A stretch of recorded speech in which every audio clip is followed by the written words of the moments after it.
Assalamualaikum warahmatullahi wabarakatuh. Waalaikumsalam warahmatullahi wabarakatuh. Bismillahirrahmanirrahim.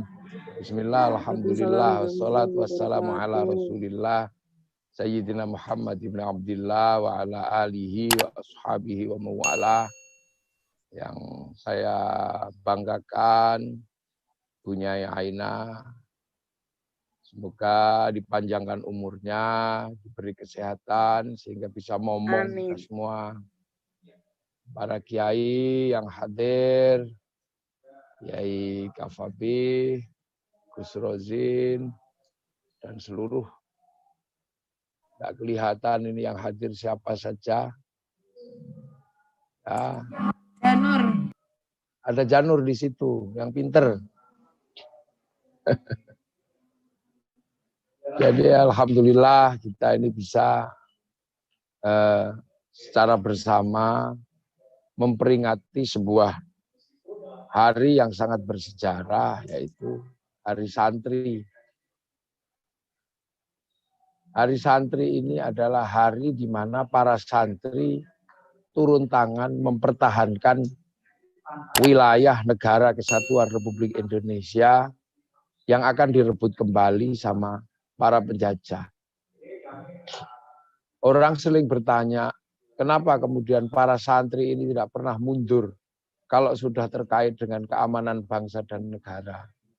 Bahkan resolusi jihad itu sendiri. Resolusi jihad itu sendirian dikeluarkan oleh Nahdlatul Ulama. NU itu selalu punya keinginan untuk bersama-sama sama kaum muslimin. Makanya NU pernah mempertemukan seluruh kaum muslimin dalam Majelis Islam A'la Indonesia yang dikenal dengan MIAI. Bahkan NU pernah memfasilitasi berdirinya Majelis Syuro Muslimin Indonesia yang dikenal dengan nama Masyumi. Akan tetapi ketika mengeluarkan resolusi jihad, kenapa Nahdlatul Ulama tidak lagi menunggu yang lain?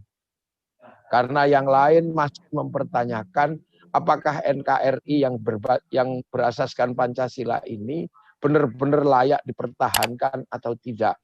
Karena ada yang masih menganggap Pancasila bukan syar'i, ada yang masih menganggap bahwa kemerdekaan itu didasari Pancasila adalah tauhid, masih ada.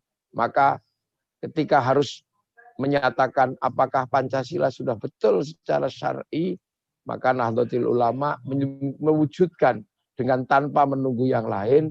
Nahdlatul Ulama mengeluarkan sebuah resolusi yang sangat radikal, sangat revolusioner yang dikenal dengan nama resolusi jihad. Resolusi jihad inilah yang akhirnya melandasi perang 10 November. Jadi ini sesuatu yang luar biasa. Kenapa?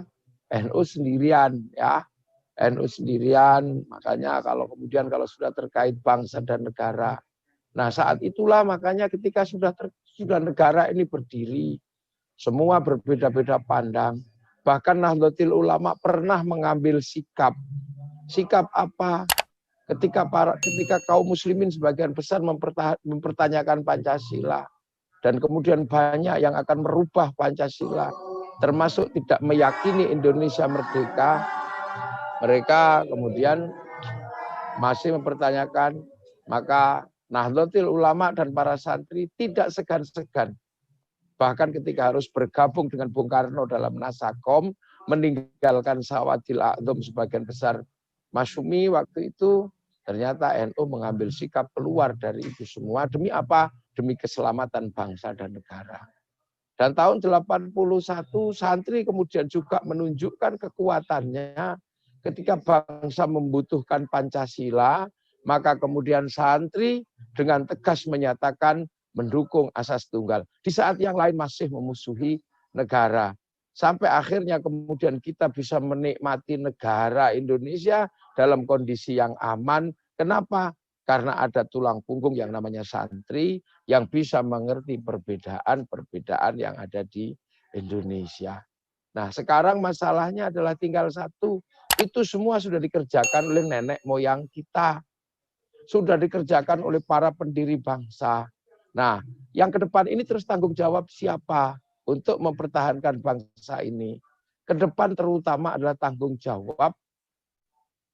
Kalau saya boleh ngomong, tanggung jawab mutlak para ibu, para perempuan, ini punya tanggung jawab besar.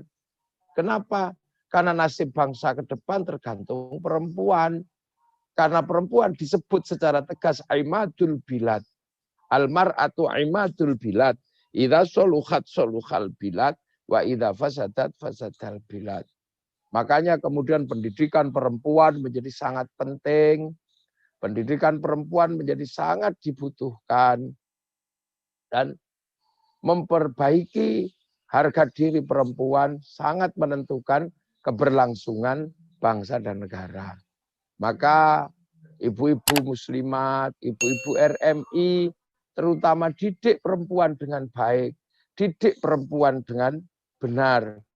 Pak, insya Allah ke depan bangsa ini ketika membutuhkan kader-kader terbaiknya untuk memimpin bangsa, ini insya Allah tidak kekurangan stok, insya Allah tidak kekurangan bekal. Makanya hargai perempuan. Saya minta kepada para laki-laki, cintai perempuan. Hargai perempuan agar mampu melahirkan generasi yang hebat. Agar mampu melahirkan generasi yang baik. Nah, ini hal-hal yang harus bisa dilakukan untuk mengisi masa depan. Kenapa? Karena sebentar lagi bangsa ini akan mengalami persaingan yang sangat ketat dengan bangsa-bangsa yang lain. Dan itu hanya bisa terjadi ketika punya generasi yang baik, punya generasi yang hebat. Tanpa peran perempuan dalam mendidik bangsa. Karena setiap generasi yang baik pasti lahir dari perempuan-perempuan yang hebat. Pak, insya Allah dalam situasi ke depan semakin banyak kader-kader dari Ar-Risalah, kader-kader dari pendidikan-pendidikan Pondok Putri, dari Muqtadiat. Insya Allah inilah yang paling perlu disiapkan untuk menghadapi masa depan. Karena hanya dengan perempuan-perempuan yang hebat, masa depan bangsa dan negara, masa depan dunia akan terselamatkan. Mungkin itu dulu yang bisa saya sampaikan. Matur nuwun. Assalamualaikum warahmatullahi wabarakatuh. Waalaikumsalam warahmatullahi wabarakatuh.